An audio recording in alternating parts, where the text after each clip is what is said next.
All big museums worldwide started as private collections from some crazy people. We all know that our digital data will not last forever, and the digital data carriers have limited lifespan. Everything that we have, all the information that we have, can vanish like in seconds. Even if digital data survives somewhere, it will not be decipherable. This realization made me think of the Memory of Mankind project.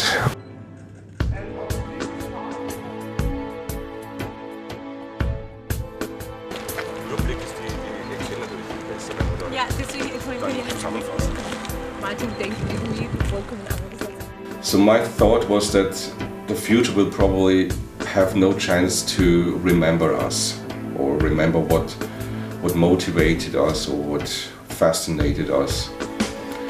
Memory of Mankind archive tries to depict our presence by collecting text and images we think are important and representative for our period.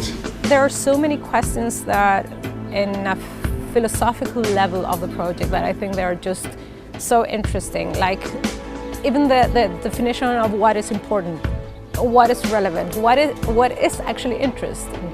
How do you define those things? How do you define past and future, and how will we communicate in the future and the past?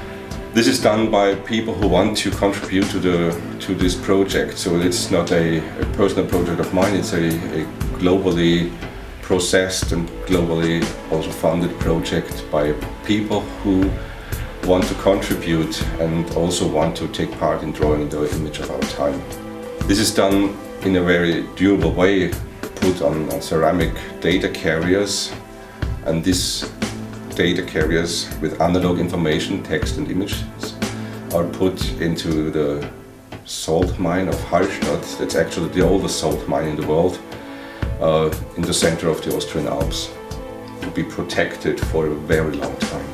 So in the last couple of years we developed a thing what we call ceramic microfilm. So we now can store on the same surface 5 million characters, which enables us to store whole books. So you also can have an imagination how much information we now get into this archive compared to the space in National Library storage needs, for example. It's not about storing every single piece of information that we have there, but giving a perspective and giving a snapshot of what we are as a society today. You can find the archive by finding these tokens, and these tokens indicate on this very limited space where on the spot on the planet this archive is located. And everybody who takes part in it gets one. So these tokens are spread all over the planet in a huge number, hopefully. This idea of involving the people to draw the image of our time as the big chance to leave something permanent and relevant, even if it's stories about weddings. I mean, this is part of our life. And these stories, these personal stories, I think is a good chance to explain what we are living for.